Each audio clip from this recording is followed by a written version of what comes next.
سورہ بقرہ دریم رکوع درویشتم نمبر آیت کریمہ 23 نمبر اور ورسرہ 24 نمبر رب اشرح لي صدري ويسر لي امري واحلل عقدة من لساني يفقهوا قولي سبحانك لا علم لنا الا ما علمتنا انك انت العليم الحكيم يا رب لك الحمد كما ينبغي لجلال وجهك وعظيم سلطانك يا رب صل وسلم على حبيبك دائما ابدا أعوذ بالله من الشيطان الرجيم بسم الله الرحمن الرحيم وإن كنتم في ريب مما نزلنا وإن كنتم أو كچري تاسو پشکی في ريب وإن كنتم أو كي چري تاسو في ريب پشک شبه وهم کی مما ده هغه کتاب او هغه کلام نام نزلنا کم چې مونږ نازل کړی دی علی عبدنا په خپل بنده باندې چې محمد صلی الله علیه وسلم دی نو اے خلکو سو کوي فاتو راوړئ بصورت یو صورت من مثله چې د دې په شانتي وي ودعوا راوبلی شهداءکم خپل مددګاران من دون الله ما سوا د الله سبحانه وتعالی نام ان کنتم صادقین کچره تاسو په دې خپل خبره کې رښتونی یې چې العیاذ بالله دا قرآن نبی صلی الله علیه وسلم د خپل طرف نه جوړ کړی دی فإن لم تفعلوا پس کتاسو داسې اونکړې شو یعنی تاسو د وس کار نو تاسو په تیر شوی زمانه کې داسې کار اونکړې شو ولن تفعلوا او هرگز به داسې کار تاسو بیا مو نه کړی شئ په راتلونکي وخت کې نو بیا څه وکئ فاتقوا النار التي ځان بچ کئ د هغه اور نه وقودها الناس والحجاره چې د هغې خشاک انسانان او کاڼي دي ګټې دي اعدت للکافرین چې د جهنم دا اور د کافرانو د پاره اصالتاً تیار کړی شوی دی دی آیت کریمه کې وَإِن كُنتُم فِي رَيْبٍ مِّمَّا نَزَّلْنَا عَلَىٰ عَبْدِنَا د قرآن کریم د اعجاز په باره کې دوه خبرې شوې وي درېیمه خبره دوه وجې بیان شوي او درېیمه وجه نن بیانېږي هغه درېیمه وجه دا ده چې قرآن کریم د هغه وخت په هغه وخت کې مسلمانانو ته او کافرانو ټولو ته د راتلونکي د وخت چې ورته مستقبل ویلې کېږي د راتلونکي وخت د غیب داسې خبرې پیشنګویانې کړې وي چې هغه رب کریم رښتیا کې لکه داسې وشو چې د فارس د ایران خلکو او د روم د خلکو جګړه انخته په خپل مابین کې نو په دغه وخت کې د فارس طاقت زیاتو د رومیانو طاقت زیاتو د مجوسیانو طاقت زیاتو هغې د روم خلکو لا او د روم خلک هغه عیسایانو هغې له شکست ورکو کله چې شکست ورکو نو په دغه شکست باندې د مکې مشرکان خوشحاله وو هغې وویل چونکې د فارس خلک بت پرسته وو د اور عبادت یې کولو آتش پرستو مجوسیانو او د مکې مشرکان هغه هم هندوانو مطلب د بوتانو عبادت یې کولو نو د هغې په خپل مابین کې دلی لګاو د زړه لګاو مینې د فارس د ایران د خلکو سره وه او مسلمانانو هغه وخت سره مینه د اهل کتابو سره وه د دې نه ښه وو کم از کم د کتاب منونکي وو بت پرستي نه کوله نو د مسلمانانو د زړه مینه هغه وخت سره یعنی هغه د زړه مینې د روم د خلکو سره عیسایانو سره وه کله چې رومیانو شکست وخوړو فارس والا غالب شو رب کریم او د مکی مشرکانو خوشاله اظهار وکړو مسلمانان لږ غمجن شو خفه شو په دې باندې رب کریم په قرآن کریم کې آیات کریمه آیات نازل کو. اعوذ باللہ من الشیطان الرجیم. الف لام میم غلبت الروم فی ادنى الارض وهم من بعد غلبهم سيغلبون فی بضع سنین. الله په الف لام میم الله پوی دی په معنا د دې حروف او مقصد او مراد باندې الله پوی دی. غلبت الروم رومیان عیسایان مغلوب شو، شکست خورده شو، شکست او خړو. فی ادنى الارض په دې نږدې ځمکه کې چې هغه د فارس سره کومه نږدې ځمکه وه په دغه ځمکه کې وهم من بعد غلبهم سیغلبون. ټیک ته اوس خو شکست وخوړو خو عن قریب او زر تر زره به دوی له الله فتح ورکړي. فی بضع سنین 9 کاله کې دننه بچ دا آیت کریمه نازل شو. د مکی مشرکان ویل نه رومیان الله ولد رومیانو سره طاقت ته قوت ته لخر دی ور سره دی به کلم بیا چې کندې د فارس والا سره لخر دی کله به رومیان په غالب نشي. ابو بکر صدیق رضی الله عنه ور سره شرط لګولو چې ان شاء الله الله جل شانه مونږ ته پیشنګوئی راکا مخکنه خبر راکو ان شاء الله د روم ولا عیسایان بر روان سو وختونو کې ان شاء الله غیبه غالب کیږي. د مکی مشرکانو د ابو بکر صدیق سره په دې باندې شرط ولګولو. ابو بکر صدیق 3 کاله یا 4 کاله ټیم ورکړو. نبی کریم صلی الله علیه وسلم ورته فرمایل ابو بکر ټیم ور سره زیات کا او خیر د شرط دغه ور سره زیات کا رقم ور سره زیات کا خو ټیم ور سره زیات کا. بس ابو بکر صدیق رضی الله عنه فرمایل چې تقریبا 9 کاله قوم بیش کې بچ کندي رومیان واپس دی غلبه مومي په فارس باندې او شرط ور سره زیات کو. 9 کاله پس 8 کاله پس 9 کاله پس د روم خلق غالب شو پچا باندې په دغه مجوسیانو فارسیانو باندې. هغه شرط ابو بکر صدیق وګټلو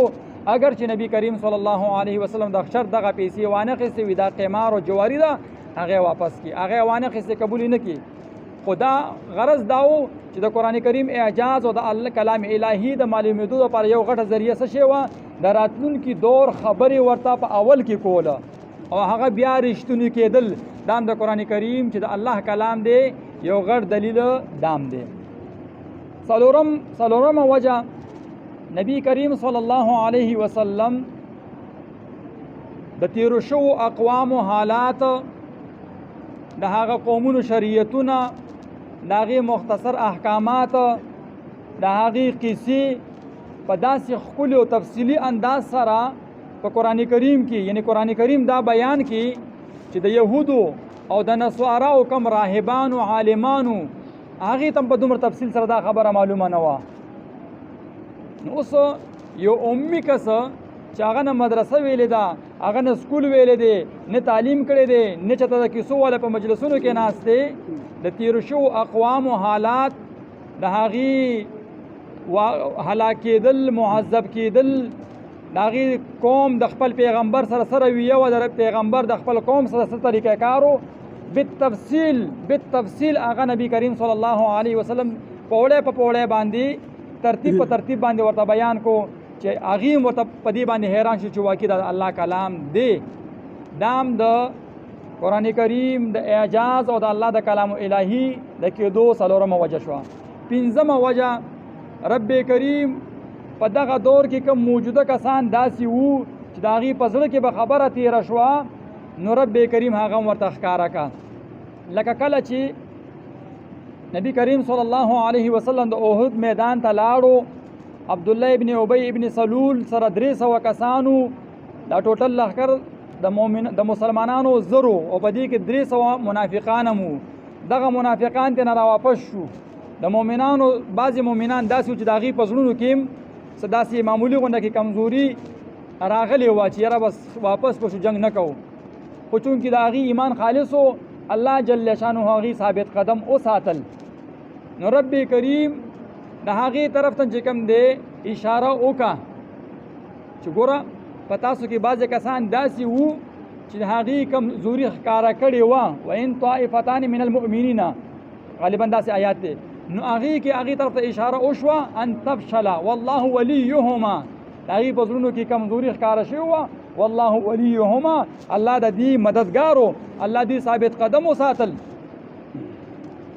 او واقعي چې د هغې نه تپوس وکړی شو هغې ویل بلکل جي زموږ دا خبره داسې وه زمونږ دا خبره همدا شانتې وسنګه چې تاسو وویله دغه رنګې نورو کسانو په زړه کې به خبره راغه نبی کریم صلی الله علیه وسلم به ورته بیان کا. پنځمه وجه هغه دا ده چې یهودیان چې رب کریم ورته دی ځان ته به دا ویل نحن ابناء الله و احبا، مونږه العیاذ بالله د الله بچیان یو، اولاد یو العیاذ بالله. او بیا به څه ویله چې مونږ محبوب ترین خلک یو. نبی کریم صلی الله علیه وسلم په قرآن کریم کې دوی ته الله جل شانه ورته وفرمایل که تاسو واقعي په دې خپله خبره کې رښتونی یئ، په دې خپله دعوه کې په حق جانب باندې یئ چې تاسو وایئ چې مونږ د الله خوښ بندگان یو، نو زه یو کار وکئ د مرګ تمنا وکئ. څه وکئ؟ د مرګ تمنا وکئ چې تاسو حقیقت معلومه شي. لکه رب کریم فرمایي قل یا ایها الذین هادوا ورته ووایه محبوب پیغمبر صلی الله علیه وسلم ای یهودیانو